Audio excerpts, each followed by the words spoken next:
What video or recording is perfectly innocent but becomes terrifying when you look into the story behind it? So I wouldn't call this innocent, but surprising. A news reporter is interviewing Stephen McDaniel about a missing woman, Lauren Gidding. During the interview, the reporter tells him that a body was found. It turns out to be her body, and McDaniel just kind of mentally shuts off. That would kind of be a normal reaction, finding out an acquaintance of yours is missing, and then a body is found in the area where she disappeared. The kicker is that McDaniel is the one who murdered and hid Gidding's body, and he's coming to the realization that the police found her and he's officially effed. Definitely eerie. Story 2. I saw a low-quality video that first showed a street from the view of a balcony, then the camera shook rapidly, then it ended showing a mirror. I found out about this before, but the video footage was from a live stream that a 13-year-old girl recorded of her committing self-unalive. The camera shaking was the phone falling from her hands as she jumped off of her balcony onto the street. The phone ended up in the room because it fell back into it. Story 3. Maybe not that innocent to begin with, but extra creepy knowing the truth. A video of an African gray parrot named Bud saying, "Don't effing shoot." He witnessed his owner, Martin Durham, being murdered by his wife. If I recall correctly, Bud also mimicked both sides of verbal fights, alternating between a male and female voice. I believe the parrot testified in court. The wife was convicted. Edit. Bud did not testify. Sorry to get your hopes up. He was, however, a useful witness during the investigation. Story 4. A popular 18-year-old CSGO YouTuber uploaded a reveal of the supercar he had just bought. His Steam account containing around $100,000 of in-game items was banned 6 months later, causing him to have a serious mental breakdown. 2 months after his ban, he drove his car 100 mph down a San Diego highway the wrong way in an attempt to commit self-unalive. He crashed head-on into a van, unaliving himself, a mother, and her 12-year-old daughter. Story 5. This looks like footage from your typical cheesy dating show from the 1970s. However, that man is Rodney Alcala, a serial killer that was believed to have killed up to 130 women, but was only convicted of 7. He appeared on the dating game during his killing spree. Luckily for the female contestant of that show, she actually didn't end up going on a date with him because she felt he was giving off a creepy vibe. Story 6. Dr. Nasser sports medicine videos. He's one of the docs for USA Gymnastics and has had a ton of videos on his website of him demonstrating various sports med techniques and treatments. It looks professional on the surface. The thing is, some of his techniques are totally made up. Some techniques he demonstrated on video, he would digitally penetrate, finger young girls in the vagina and anus. He performed these techniques on hundreds of young girls under the guise of it being for their health, and sometimes directly in front of their parents, sometimes while aroused. Watch Athlete A on Netflix if you want the story on this scumbag. Story 7. This video from June of 2012 showing a 20-year-old man playing Dance Dance Revolution at an AMC theater in Connecticut. He is being unknowingly recorded from behind by some people who spotted him, and they're both mocking him and admiring his skills at the game. 6 months after this video was taken, the young man in the video, Adam Lanza, would shoot his mother 4 times in the head while she slept. He would then drive his car to the nearby Sandy Hook Elementary School, where he would murder 6 adults and 20 children who were between the ages of 6 and 7. During the shooting, he yelled abuse and obscenities at his victims. One student reported that he heard one of his classmates cry out, "Help me, I don't want to be here." And Lanza replied, "Well, you're here." Upon hearing the sirens of responding police units, Lanza pulled out a 10mm pistol and shot himself. No motive for the shooting was ever found. Story 8. There was a comment I replied to about this, but it was deleted. A lot of people probably remember Minecraft Family, a wholesome YouTube series in the early days of Minecraft where a family, the son, the person who made the videos, his dad and sister would play together. It was funny and a great part of my childhood. I went to rewatch the series and some comments were referring to a Draw My Life video he made, which revealed his father was actually very abusive to his mother and himself during those times, and that playing Minecraft was the only time his family felt normal. That broke my heart, and I couldn't watch the series or see it the same way. Story 9. Carmen Miranda's last performance. Carmen Miranda, the famous singer and dancer of the 1940s, performed on the Jimmy Durant Show on August 4th, 1955. At the end of her performance, she briefly dropped to her knee but popped back up afterwards. She later died of a massive heart attack that same night. Story 10. When they hooked up 2 AI cleaver bots to each other to see what they would say, They had a funny, stilted conversation, but they also covered a lot of ground. They immediately got kind of hostile, called the other out for being a robot, lied, asked if they wanted a body, asked if they believed in God, then asked if the other was a Christian, and it said no. I don't know why, but that crap freaks me out. Story 11. IDK about Innocent, but if you cut out the ending, the video leading up to Bud Dwyer's cell phone alive seems so normal. Just another guy on TV getting harassed by reporters over the latest controversy. If it had cut there, you could air it on the evening news and nobody would know someone died less than 20 seconds later. Just disturbing. Story 12. It was on an old episode of Oprah, way before I was born, but it was featured in the anniversary box set. This mom had made several recordings of essentially mom tutorials for her daughter, which is really sweet, but it was because she was diagnosed with cancer and she was expected to die when her daughter was 3. Her daughter said she watched them throughout her entire childhood and still plays them when she feels like she needs her mom around. Edit. The reason why I put this here is that it originally presented as cute videos like how to tie a ponytail or how to alter a prom dress. Then you found out the mom was dying and that this was basically a prolonged goodbye letter. There were scenes of her speculating how her daughter would look like a woman, what kind of guy she'd date, the shenanigans her dad and her would do, etc. I found it terrifying that she had to film them all in such short proximity, but it's also pretty wholesome. So compared to some of the disgusting and deplorable acts that we've kind of touched upon so far, this is definitely very wholesome. Still sad, but also,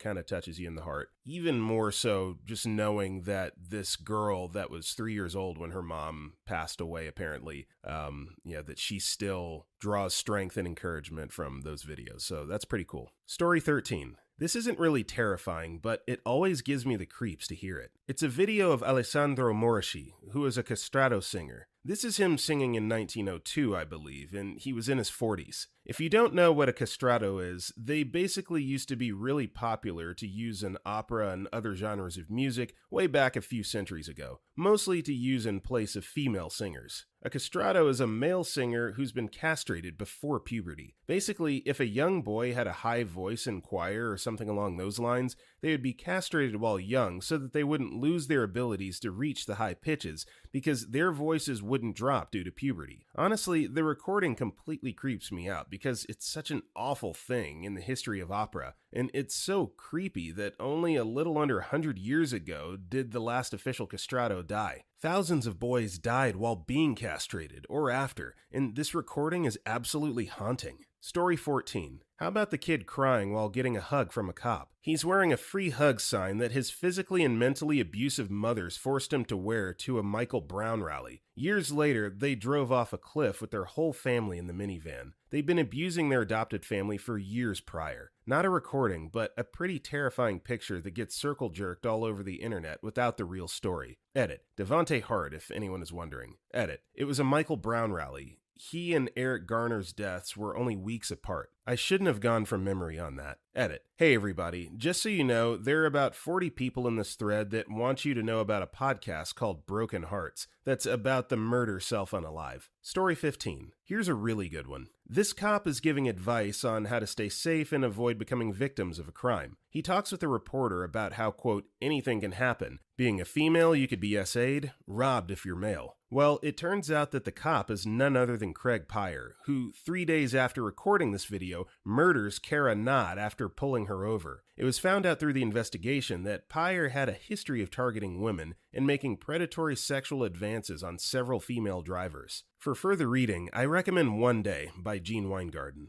Edit. Seems I've come across conflicting information, but the consensus is that the interview was recorded after the murder. My bad. Story 16. This video of this guy getting a strike at a bowling alley and showing it off. But he's the guy that killed the old man on Facebook Live by shooting him in the head because his girlfriend Joy Lane broke up with him. Edit. If I recall correctly, this was a big story 3 years ago on Easter Day. It was pretty wild. Also, having seen that Facebook Live video around when it came out, the second the camera flips around and it shows Steven's face makes my stomach sink. It's so effed. Story 17. The TV show The Willis Family that had 2 seasons on TLC. The dad was super controlling of his 12 kids and wife and just gave off creepy vibes. I was shocked though to find out that he had been essaying his own daughters for years, with the oldest saying that essay started when she was 3. All 12 children were homeschooled and did dance and wrestling, but only with each other. They were so isolated from other people. He was also strict about his daughters saving themselves from marriage, even though he was essaying them. There's a clip from the show of him discussing all the kids building houses on his property so his future grandchildren would live close by. It's like he was trying to set up his next victims for when his daughters grew up. The worst part is the mom knew for a while but didn't do anything about it. It was a family friend that ended up reaching out to authorities, which led to his arrest and sentence of 40 years. It's super creepy to see clips of the show knowing what was happening behind closed doors. Story 18. The last Twitch stream of Wreckful. He jokingly comments if it's all a simulation and maybe you get out when you die. He asks if he should try his luck to chat. You can tell he's glancing at his balcony a few times. He jumped from it sometime later. It gets even darker when you learn about his past. His older brother committed self-unalive as well. Edit. It seems he said it a month or so before doing it. Story 19. What about the video that was on Tosh.0 where two girls and the dad tied them in a playful way to the bed? But it was really like a creeper tutorial on how to do this to kids so the creeper could do what they wanted.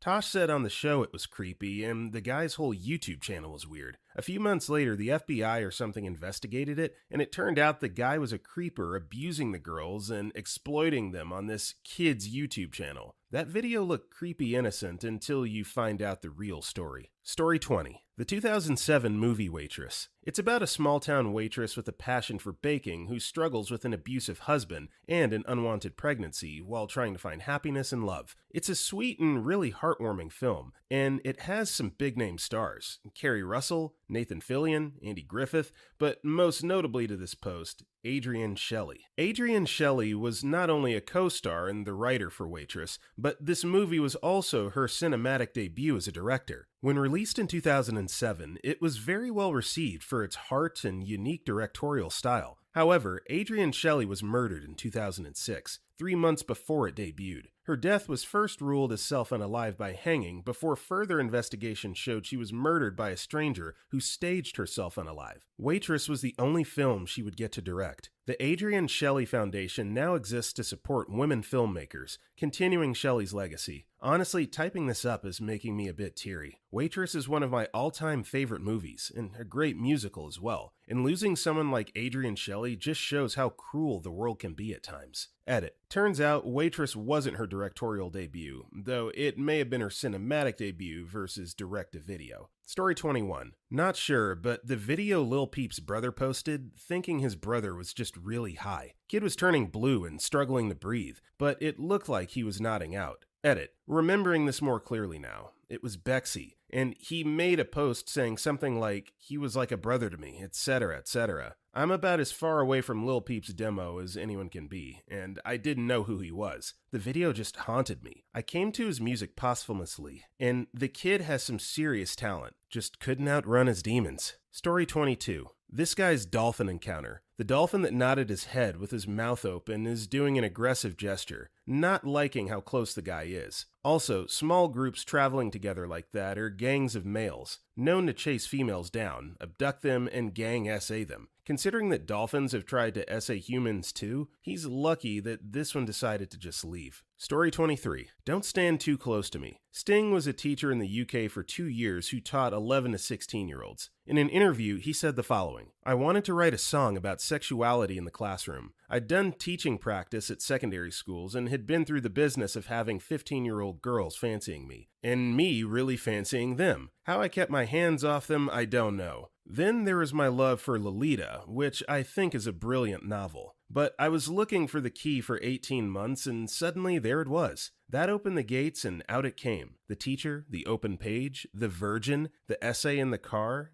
getting the sack, Nabokov, all of that. Story 24. In 2016, YouTube Brittany Louise Taylor uploaded a video titled, I'm engaged and pregnant. She talks about a man she had met on Tinder, and that she's now pregnant. After the baby was born, it emerged that this man was never in love with her, but was just pretending. He had targeted her for human trafficking and had deliberately got her pregnant in order to sell her baby. With that information, it's really scary how he looks at her at the end of the video, and how he treats her in other clips on her YouTube channel. Fortunately, she escaped the situation and got a restraining order. The scariest thing about this is that he didn't go to prison, and went on to impregnate and marry another Instagrammer, who has since disappeared from social media. Be careful when you swipe right, kids. If you want to find out more about the story, Brittany has a book called A Sucky Love Story. It's badly written, but fascinating. ETA, her son is also safe. They live with her mom in Arizona. Story 25. The Watts family murder always gets me. When the story was first kicking up, Chris Watts was interviewed, and I remembered watching it and feeling sympathetic, but uncomfortable. It was a husband/father wishing for his wife and 2 daughters to be safe. However, his general coolness put me off. After, he was perpetrated for their murder. The interview is so incredibly unsettling. It's awkward and unnerving watching it a second time around. Then it gets worse and worse after every time you rewatch it. Story 26. There's a photo of a girl and her mother on a plane.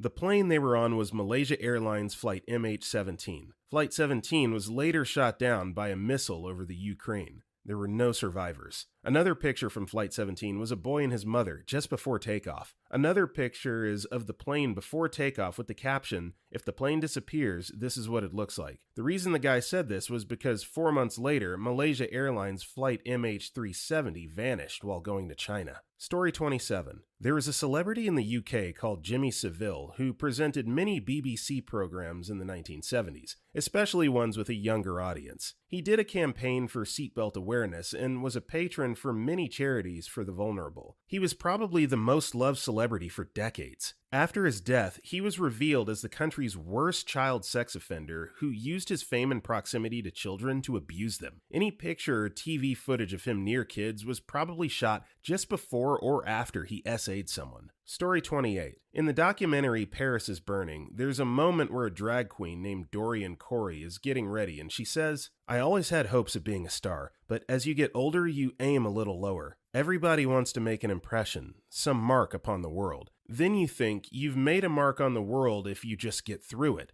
and a few people remember your name. Then you left a mark. You don't have to bend the whole world. I think it's better to just enjoy it. Pay your dues and just enjoy it. If you shoot an arrow and it goes real high, hooray for you." My impression of her was that she said it with extreme world weariness, like all the fight had gone out of her. After Dorian died, a suitcase was found in her apartment with the decomposing body of a man who had died from a gunshot wound to the head. He had been dead for about 15 years, and Dorian died 3 years after Paris is Burning was released, meaning at the time of shooting the film, she had the body in her closet for many years. It really puts her words in a different light when you rewatch the film. Now look, I'm certainly no expert on the speed of human body decomposition, but I feel like after 15 years it should, if it's not already, nothing but bone left over. I mean, that body should be just straight up a skeleton. If I'm wrong, go ahead and drop it in the comments, but yeah, 15 years, that body should be decomposed, not decomposing. I know that's not the point of the story, but,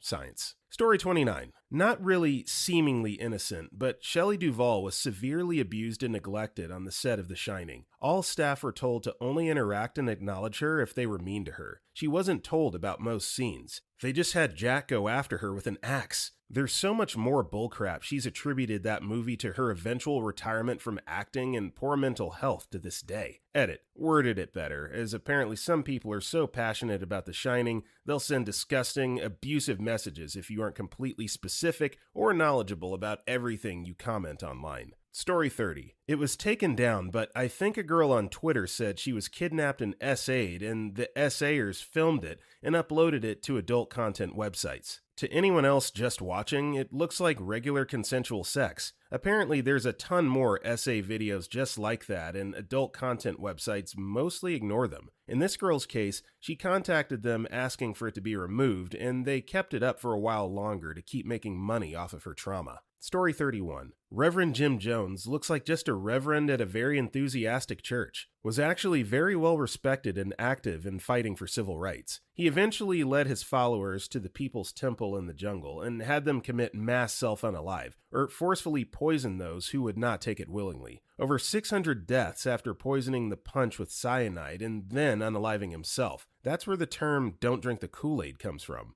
Yeah, I knew it was only a matter of time before someone brought up Jim Jones. This is probably the most classic example of a maniac hiding in plain sight. Very tragic story, Very radical cult, and yeah, that's the gold standard, I think, for the topic of this video. Story 32. Curb Your Enthusiasm were filming in Dodger Stadium during a live watch. If they hadn't been there, a man called Juan Catalan would have gone to death row for murder. The cameras caught footage of him sitting in his seat, and he was exonerated. There's a Netflix documentary on it called Long Shot. Story 33. The dashcam footage, I don't know from where, but it's on YouTube, or at least used to be, of a car driving on a 2-lane highway that passes a lorry going the other direction. Then there's suddenly a hole in the windshield and everyone in the car starts wailing and screaming. Turns out a brick flew off the lorry, through the windshield, and killed the mother of the family who was riding shotgun. Gone in an instant in front of her whole family while doing something as mundane as driving down the road. Story 34. Not terrifying, but it seems dark backstories are also fitting enough for the post. In Back to the Future, in the scene after the I am Darth Vader scene, you can visibly tell Marty's dad had just been crying and has a strange shaved on the sides haircut. This is because Crispin Glover, who was about 20 years old at the time of filming,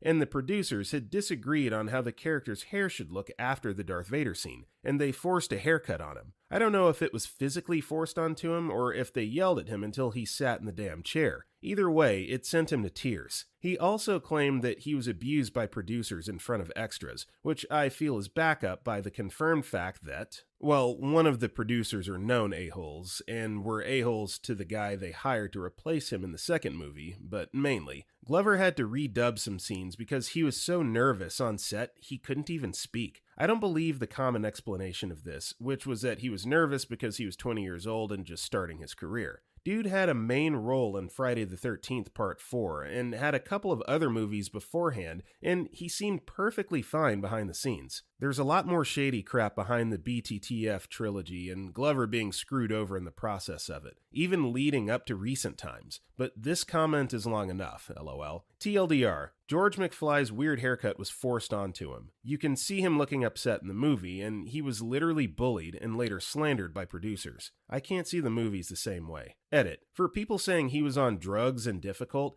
and that he's insane or whatever, and therefore his account shouldn't be listened to, I assume people are referring to the David Letterman interviews and his reputation. Yeah, that was a performance. He was literally dressed up as a character from a movie that you can look up, Ruben and Ed. Check it out, it's a cute movie. He's talked about it afterwards, and it's clear it was an intentional act. The director of Ruben and Ed has spoken about Crispin calling him up before the interview and doing the character from the movie on Letterman. He's also talked about being one of his inspirations growing up being Andy Kaufman. No kidding. And as for his difficult reputation, is it so hard to believe the producers who illegally stole his likeness would lie about the dude to make it harder for him to speak up and be believed? If he was so difficult, why would Robert Zemeckis intentionally work with him on a second movie after Back to the Future? Does anyone remember Beowulf? Honestly, people can believe what they want, but this guy was effing screwed over. Doesn't matter if you think he's weird or not. Can't believe people are taking the Hollywood producer side on this. Story 35. My mom and I recently watched one of those 2020 shows, and they were talking about a woman who went out drinking one night and was never seen again. She had gone to one guy's apartment, but hotel footage showed her leave shortly after arriving, and the guy in the apartment swore he didn't do anything to her. But they kept interviewing this one guy, who was the last guy to see her alive. They stopped at a gas station, and he claims that she started talking to another guy,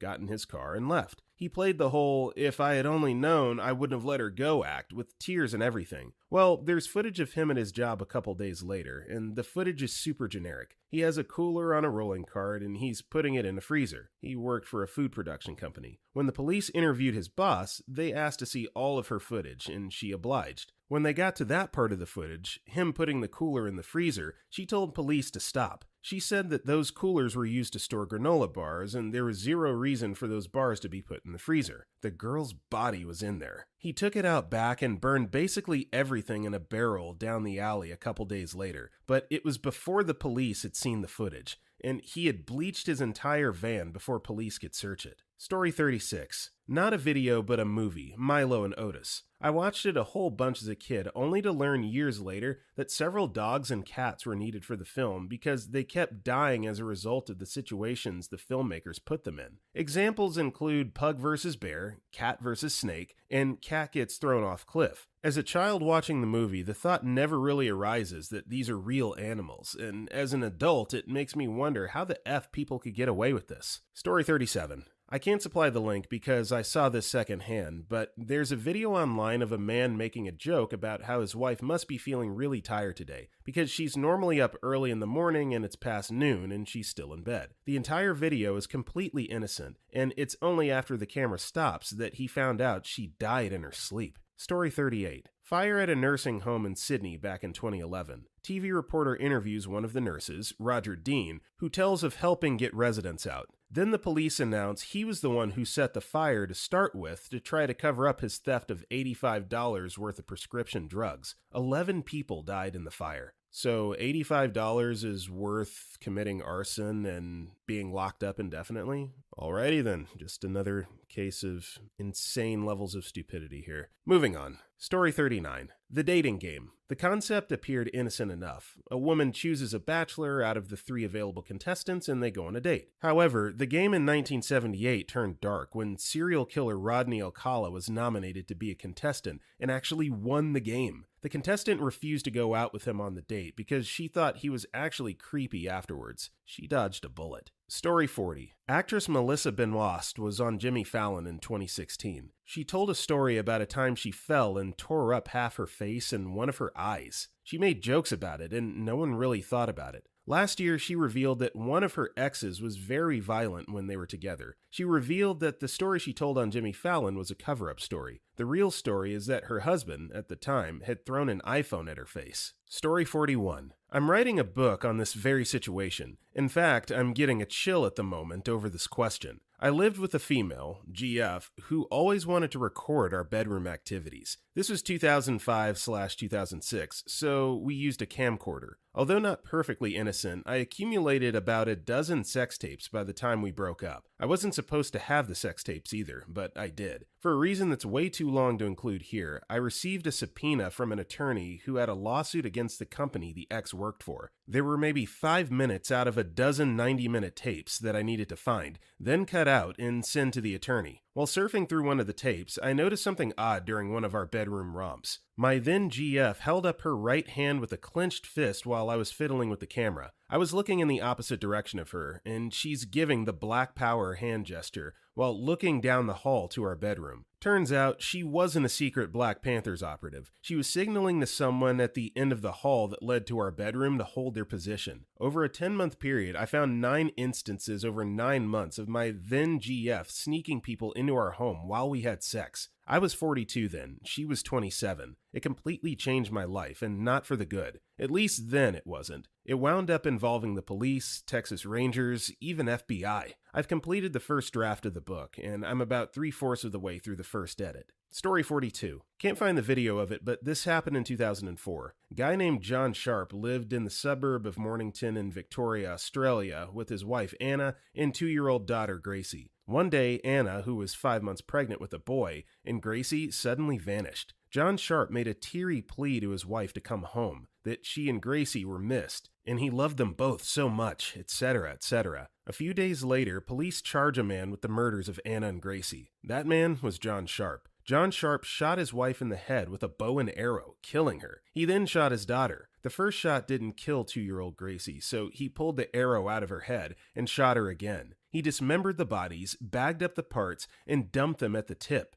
Basically landfill, if you will. He'd first buried the bodies in the backyard, but dug them up after he became worried he'd be found out. He'd even gone so far as to send flowers to Anna's mother overseas, pretending she was still alive, when in actual fact she was buried in the backyard. He got 35 years, and from what I've heard, he spent most of it in solitary, because literally every other prisoner has tried to kill him. 35 years, not life, for Committing first-degree murder of your own family? What the hell is up with the justice system in Australia? Story 43. There was an interview where they were telling a man his neighbor died and he was really sad about it. If I'm not wrong, they found her in some trash bags cut into pieces. The guy was the one that killed her, and he was only acting like that because he was worried as he knew he was going to be caught soon. Story 44. The James Bulger video. I'm on mobile and I'm a bit lazy, but it's a seemingly innocent video of a 2-year-old boy, James, holding the hand of an older child. James was tortured and murdered by two 10-year-old kids who led him away from his mother for a split second at a shopping center. Story 45. Karla Homolka and her former husband, Paul Bernardo's clips that they recorded while essaying and murdering young girls. They even essayed and killed Karla's little sister, Tammy, as Paul was sexually attracted to her. After Tammy had died, Karla wore Tammy's clothes and acted exactly like her, and she and her husband had sex on Tammy's bed. They killed Tammy on Christmas Eve when all their family members were at the home. They were literally having drinks with Tammy, and it looked like just another happy family holiday. Little did anyone know, they essayed then strangled Tammy after everyone went to sleep. They called the ambulance to avoid being suspects. Later, Tammy's death was announced to be an accident. Her official cause of death was listed as choking on her own vomit. Story 46. The Mick Philpott press conference. In around 2012, there was a big story here in England about Mick and Mariette Philpott. Their house had burned down and they had lost 6 of their children. Philpott had 17 children overall from different relationships. This press conference happened shortly after and shows an emotional pair thanking people for their efforts trying to save the children. Turns out, Philpott was a well-known slimeball who lived off benefits, had numerous kids with different women,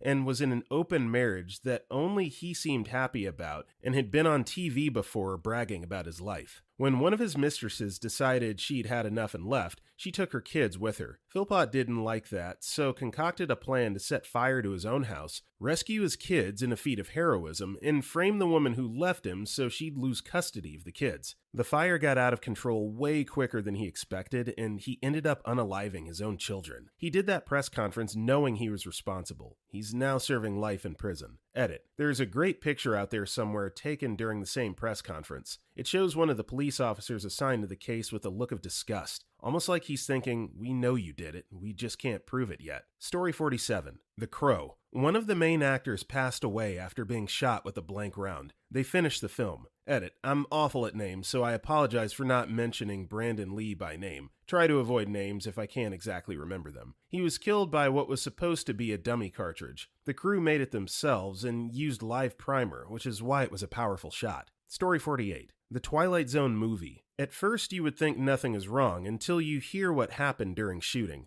2 children were hired illegally to do a scene with Vic Morrow. This isn't even the worst part. While filming a scene, Vic Morrow is holding 2 of the children while walking through water. Then, all of a sudden, a helicopter crashes on top of them. Vic Morrow and one of the kids was beheaded by the helicopter, and the other child got crushed. We then see filmmakers run up towards the crash site to find the horrific sight, and you can see their reaction. They finished the film somehow and made $42 million in 1983. Story 49. When I was in high school, there was some buzz after school that a fellow classmate, a senior and kind of an outsider, had took his own life. Friends and family were on the news saying how he was such a good kid, misguided, and tragic. A few hours later, we found out that he did not unalive himself. He was in custody for murdering his mom, dad, and sister after school. Really disturbing, and I've never been able to shake it, even after all these years. Story 50. The movie Blow Up is basically this, but a movie. Spoilers. It's about a guy who takes a picture of a woman at a park, and that woman demands that picture. She follows him around, she seduces him, makes him think she loves him, then takes the picture and leaves. He kept a copy. He blows it up so big it takes up an entire wall, and then he finally sees what she was doing in those bushes. He goes to the bushes afterwards and finds the dead body she was hiding when he took her picture. Story 41. In 2004, a woman named Rachel O'Reilly was brutally murdered in her home north of Dublin in the Republic of Ireland. A few days later, while the police were still investigating the murder, Rachel's husband and parents appeared on The Late Late Show, a national Friday night talk show to discuss the horror they were facing. Rachel's father was a shell of a man who barely spoke a word. He was so crushed. It turned out later that the husband was the murderer and had executed an elaborate plan so that he could be with another woman he was having an affair with. He sat there beside the devastated parents of the woman he viciously bludgeoned to death and told a pack of lies to them and to the million or so people who watched that night, keeping a straight face throughout and acting like a loving widower. It retrospectively makes your blood run cold. Story 52. The Star Wars kid from Vine wielding a golf club who filmed it. He didn't want the video to be public, but after it was leaked, he was relentlessly bullied from age 15 until past graduation, to the point he still talks about the effects today. His name was Raza, but on a more positive note, he used the video to speak out against slander, harassment, and bullying. Edit. Just woke up. Thanks for the clarification. You're right, I think it was before Vine even. I don't have a link, but if you search Star Wars Kid, there's dozens of options and parodies. Story 53. This interview of Ian Huntley is an interview among many that he gave following the disappearance of two schoolgirls named Holly Wells and Jessica Chapman. He was the school caretaker and claimed to have been the last to see them walking towards a library. Not only did he and his girlfriend, Maxine Carr, give interviews to the press, but he had even helped with the search efforts. He was later charged with 2 counts of murder as sufficient evidence was brought to light, and his girlfriend was charged with perverting the court of justice. The girlfriend was released and given a new identity, and no one knows where she is now. Ian Huntley is serving 2 life sentences in solitary. Story 54. Super Smash Bros. Ultimate. Nairo vs. Ali. For those unaware of the recent Smash Bros. Drama, the player Ali was blackmailed by a minor he essayed to intentionally lose tournament sets, including this one to the player Nairo, who had previously essayed the same minor. Furthermore, the match was commentated by Kitaro, who recently admitted to essaying a different minor. Story 55. It's not a video, but every time I hear the song Good Directions by Billy Currington, I imagine the song playing out word for word with no music, in a creepy southern accent, and this lady is just trying to get home, but she's stuck in some backwater, and when she finally escapes Billy and his mother, she gets on what she thinks is the highway, only to be led right back to where she started. And there he is, holding some turnip greens and crunching on a pork rind. Story 56. I spent more time than I'd care to admit watching the videos of Star Wars Kid. What he was doing was perfectly innocent, pretending to be a Jedi wielding a 2-handed saber. Sure, it was goofy, but I used to make silly audio recordings when I was his age, both by myself and with friends. It's what some kids do. But the backstory is, he'd recorded himself on a school video camera, and some classmates decided to humiliate the kid by sharing the video around the school. Then to P2P share sites. It ultimately went viral. From Wikipedia, Raza states he was the victim of cyberbullying, as online commenters responded with critical or bullying messages. In a 2013 interview, Raza states, "What I saw was mean. It was violent. People were trolling me to commit self-unalive." Among the comments online, one commenter called him, quote, "a pox on humanity." He was bullied in person at his school, and he left the campus to pursue private tutoring. He said he lost friends because of the ordeal. He returned to high school for his senior year, went on to finish schooling as a law graduate. The ending is relatively happy. In the 10 years following the propagation of the meme, Raza had become the president of the Patrimoine Trois-Rivières Heritage Society. Raza decided to come forward to assert his identity as the Star Wars Kid to help bring to light the type of bullying and negative attention that children might receive in similar incidents with the rise of social media. Story 57. I don't want to link the video because this crap tripped me out for I don't know how long. I think it was in the 70s, but 2 young boys, I think between 7 and 10 years old, kidnapped a 4 to 5-year-old boy from a mall, walked him over to a train track, and did all kinds of brutal crap to him before eventually killing him. The thing that sucks is that so many people saw the little boys walking together and thought nothing of it. There's a video of them walking out of a mall together. It broke my goddamn heart. Story 58. This isn't a recording or anything and isn't terrifying as it is disgusting, but it does come off as innocent at first. In the A Song of Ice and Fire book series by George R.R. Martin, Arya Stark and Jon Snow have this really cute brother-sister relationship, and when they get separated and their lives begin to suck, they often think of each other and how they wanted to be with them. Apparently, later on, they were supposed to have developed an incestuous relationship. Mind you, Arya is 9 and Jon 15, and all those instances of longing were supposed to be the seeds of their love. Thankfully, George scrapped this idea. So, as a Game of Thrones fan that has not read the books, I'm quite glad that this ended up not making the final cut of plot material. We definitely get our fair share of incest and, weird stuff like that. But yeah, Arya and Snow, yowza. Story 59. Haven't checked the comments, but Polly by Nirvana. Sometimes I can't listen to it knowing what it means now. I'll explain here, but be warned, it's about a not-so-pleasant interaction that involves putting one thing and another by force, if you know what I mean. Basically, on her way home from a concert, a girl is abducted, then tortured and SA'd. Makes me sick now knowing what this means. Polly wants a cracker. I think I should get off her first. I think she wants some water to put out the blowtorch. And then, maybe she would like some food. She asked me to untie her. A chase would be nice for a few. Or how about, let me clip your dirty wings. Let me take a ride. Don't cut yourself. I want some help. To please myself, I've got some rope. You've been told. Truly disturbing knowing what it is now. Story 60. WWF's Over the Edge pay-per-view in May of 1999. About midway through the card, Owen Hart, as his Blue Blazer character,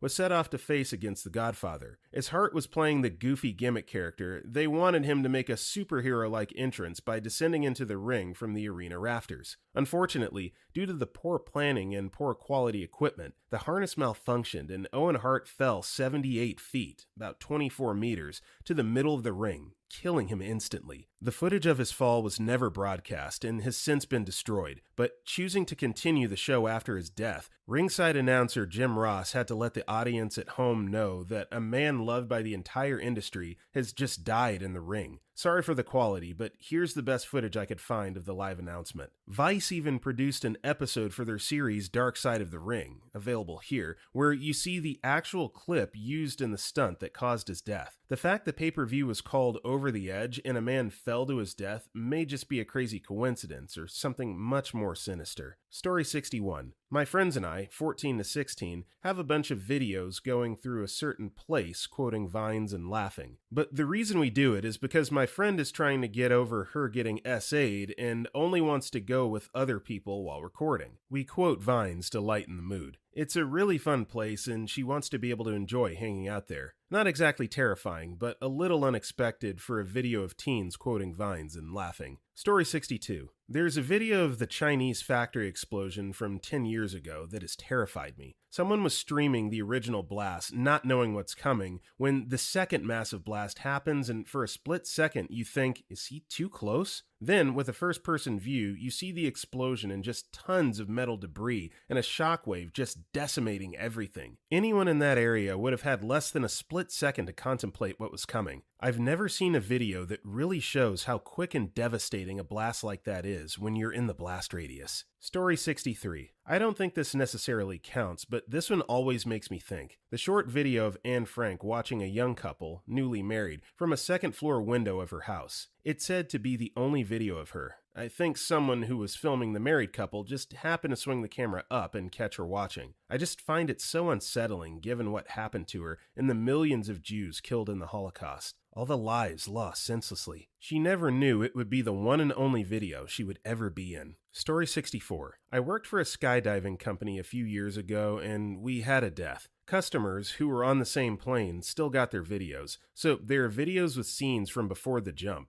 The kid that died, smiling in the background. Then it cuts to a wrist cam footage, so right in the face of the passenger and the skydiving instructor. The instructor has very reflective glasses on, and you can see him, watching his buddy and the customer attached to his buddy fall with a malfunctioning chute. The kid drowned and they never found his body. Somehow, the tandem instructor lived. If you don't know any better, it just looks like your average skydive tandem video. Story 65. This little jingle comes from a game called Splatoon 2. It plays as the main character enters what they think is transportation to the Promised Land, or the Earth's surface. But it turns out the device is a giant blender that will reformat their matter. The sound effects fly over your head at first because your character is coming close to their death and your team frantically try to save you. But when you listen to the audio alone, you can hear the scream of a single octopus get cut by the blender's blades. Then their insides squirt out of them. Then the screaming turns into chanting. Then the villain's theme plays as a fanfare. Behind that fanfare, you can hear the screams of 10,007 other teenagers who have met your fate, which can easily be mistaken for cheering. After that, the fanfare fades. You can hear the crunching and sloshing of whatever else was left of the children. Story 66. This channel was deleted from YouTube, but there was an actor here in Brazil. He made innocent videos with his cats and some footage from his work as an actor, perhaps as a portfolio. Then he was arrested for child explicit content, and to make matters worse, the news gave really sickening details of his actions. The link is in Portuguese. Edit 1. He wasn't a famous actor by any means, but after he was arrested, I decided to watch his YouTube channel out of curiosity. There were videos of his daily life, his cats, his work, and mostly ordinary stuff. But there was one video that I will always remember. It was the birthday of one of his children, and he filmed himself giving birthday wishes to them. And then he accused their mother of telling lies,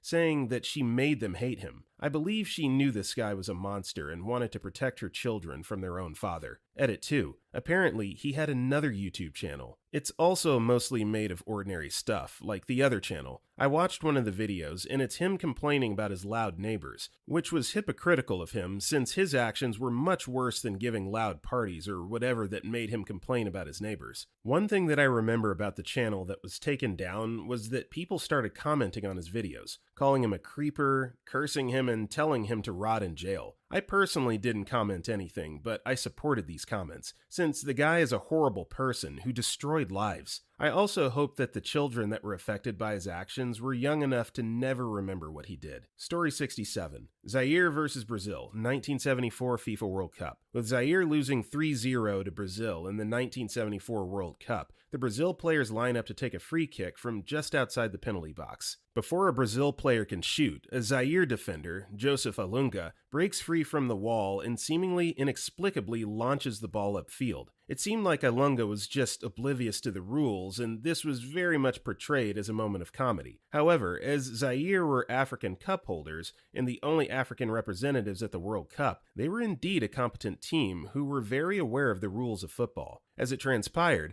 the dictator of Zaire at the time, President Mobutu, had promised the players large sums of money for competing at the World Cup. After Zaire's first game, a narrow defeat to Scotland, the players learned that there was no money. For their next game, the players downed tools and were defeated 9-0 by Yugoslavia. An enraged Mobutu informed the players that if they lost by more than 3 goals to Brazil, they would not be allowed to return to Zaire. Facing a free kick to a Brazil side containing some of the world's best footballers while already losing 3-0 must have been a terrifying prospect for the Zaire defenders. Story 68. Any and all video clips of Ted Bundy. He's oddly chill. The Netflix documentary of him is really good and has a lot of the clips. He even defended himself in court, with the judge saying, "You're a bright young man. You would have made a good lawyer, and I would have loved to have you practice in front of me. But you went another way, partner. Take care of yourself. I don't feel any animosity towards you. I want you to know that. Once again, take care of yourself." This was immediately after he had just been convicted of SAing and murdering 4 women. Story 69. Not so innocent, but here it goes. When I was very young, I had read Frida Kahlo's biography. When Salma Hayek's movie came out, I was very excited to see my favorite artist. I expected a lesbian scene to depict her time in France. What I was not expecting was an almost adult content scene with Ashley Judd. It creeped me out. It didn't feel like Salma's or Ashley's type of work, and it certainly didn't seem like a scene that would depict Frida's life, or for a movie that very likely would be shown to high school kids. Fast forward, and it all makes sense now. That pervert of Harvey W. wanted Salma and couldn't have her, so he forced her and Ashley into doing a nude scene so he can watch. It makes me nauseous to think he had a special cut made for himself, and makes me even more nervous of what else he did to other women. I believe Salma was lucky Edward was working on the same project, and was likely never alone with that perv. Story 70. Lysanne Froon's camera. She went hiking with her friend Chris Creamers, and there's a bunch of photos of them posing and having fun along the walk. Then there's a bunch of photos of just pitch black and some blurry shots of rocks and the back of one of the girls' head. They went missing on the walk, and the camera was found later on Froon's backpack, which had washed up on the shore of the river. Investigators believe they got lost or fell down a cliff, and that the pitch black photos were an attempt to signal the search party that was sent out to find them. Story 71. Megan Wants a Millionaire was a show on VH1 about Megan Hauserman, who previously was a contestant on Rock of Love, wanting, well, a millionaire. Anyway, the show only aired 3 episodes before VH1 pulled the show due to one of the contestants, Ryan Alexander Jenkins,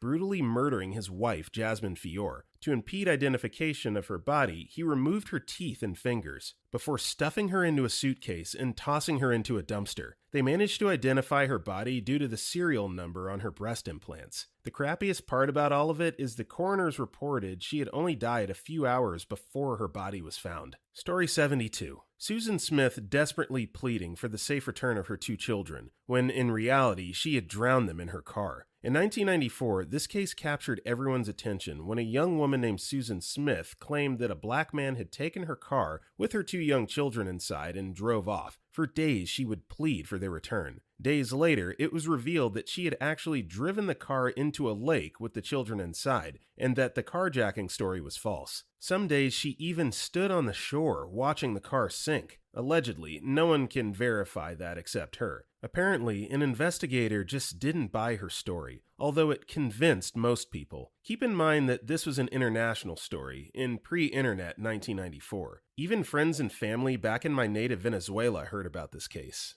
I lived in the States. Even more bizarre was her motive. She had a relationship with a wealthy man, and apparently he wrote her a letter ending it because he didn't want children. To this day, it amazes me how she managed to come off so convincing when being interviewed. Story 73. The most mysterious song on the internet. It's an upbeat European song, in presumably English, from the early to mid-80s. The origins of it have not been found, hence the name. No one knows the artist, the country of origin, the title, etc. Story 74. This will probably be buried, and it's mostly personal to me, but thought I'd share anyway. A few months ago, my mother was on the local news in a segment about teenagers volunteering to help out senior citizens with yard work and home repairs during the sweltering summer. She was on there, sweet as can be, and the kids were talking about being happy to help, and the whole thing was just a cute, simple, feel-good piece. Except, she's a monster, as narcissistic as they come, psychologically abusive, manipulative, and toxic. None of her children talk to her, and personally, I've been in therapy for months trying to finally heal from everything she did/continues to try to do to me. The kicker, though, was one of the ways she liked to punish me for innocuous stuff, like getting a B or having a messy room, was to lock me out of the house to do yard work. She'd do it in the summer with no access to water, food, or the bathroom. I remember one time there were severe thunderstorms and tornado warnings, and I had to hide in the shed. She never came out looking for me and didn't say a word when I finally slunk back inside, wet and terrified. I eventually ran away from home, and I haven't seen her in 17 years, and haven't spoken to her in 10. But no one watching that feel-good piece on the news would know any of that. It makes me think about all the other random people you see in these news segments and what dark secrets they could be hiding as well. Story 75. There's a video of a podcast Chris D'Eila did before it came to light that he was a child predator. Basically, they're talking about Snapchat, and he says something along the lines of, "But the messages go away. You can't save them." Someone corrects him and says that you can take screenshots. You slowly watch him die inside as he realizes how effed he is. Story 76. 4 old ladies, sisters in Mexico, called Las Poquianchis, that were found to be owners of a nightclub that would be the front of a prostitution net. Serial killers of the women who weren't of use to them, and they would perform illegal abortions, and the babies that were born alive would be buried alive, and torture the girls used for prostitution. These ladies would be known in the city as very religious and respectable women. People who knew them couldn't believe such an underground life. They operate from the late 40s and found out on the late 60s. Almost 20 years of business and horror for these girls. Story 77. The Bengal tiger, King, from The Life of Pi, nearly drowned during the filming of the movie. An American Humane Association, AHA official, Gina Johnson, who was meant to be overseeing the safety of the animals, had an email she wrote leaked. The email said, "Last week we almost effing killed King in the water tank. This one take with him went really bad and he got lost trying to swim to the side. Damn near drowned. I think this goes without saying, but don't mention it to anyone, especially the office. I've downplayed the F out of it. Terrifying because the people meant to be overseeing the safety of the animals were the ones trying to cover up the mess. AHA were also accused by the animal handlers involved in the Hobbit trilogy of killing 27 horses, goats, chickens, and sheep because they were kept on a farm with bluffs and sinkholes between takes. Whole bunch of accusations against them from several different movies involving animals. They downplay, cover up, or deny them all. Story 78. Never thought I'd have something to contribute to this, but after reading a few, I realized I got an idea. It's not exactly innocent without context, but it's certainly more haunting with the context. Avenged Sevenfold's song Fiction on their album Nightmare was actually originally called Death and was handed in by their drummer James the Rev Sullivan only days before his death due to accidental overdose. The piano playing and a lot of the vocals were done by the Rev before his death. The band changed the title of the song to Fiction, as that was another of James's nicknames, and kept his already recorded piano and much of his scratch vocals to honor him. What makes it all the more eerie is the lyrics of the song. Some were added after his death, but you can hear the Rev singing the parts he had already written and recorded, and they're very strangely prophetic. For example, "Now you think I understand how this world can overcome a man," and "I hope it's worth it. Here on the highway, yeah, I know, you'll find your own way when I'm not with you." It's one of the most beautiful but sad things I've ever heard to listen to their lead singer, Matt Shadows, sing alongside his friend who has already passed, especially considering the lyrical content of the song. Story 79. Kind of mild compared to everything else in the comments here, but anything by Teenage Venus Angelic becomes a lot more disturbing when you learn the backstory behind her. Basically, a cutesy girl with sweet Lolita outfits and a childlike voice doing makeup tutorials and such. Except what's really going on is something resembling of the plot of Perfect Blue, with some of the accents on top. Story 80. The picture's taken by Chris Kremers and Lisanne Froon. Both girls were hiking in Panama and got lost in the wilderness. Parts of their bodies were found a few months later. A little earlier, their backpack was found, which contained the mobile phone of Lisanne. On it were several attempted 911 calls as well as a set of pictures. The first one seemed like ordinary pictures, with the girl posing in front of the vista. They later on shot about 90 pictures of their surroundings in the middle of the night, apparently to lighten up the area with the flash. It's still unclear if foul play was involved. Story 81. IDK if terrifying is the right word, but upsetting?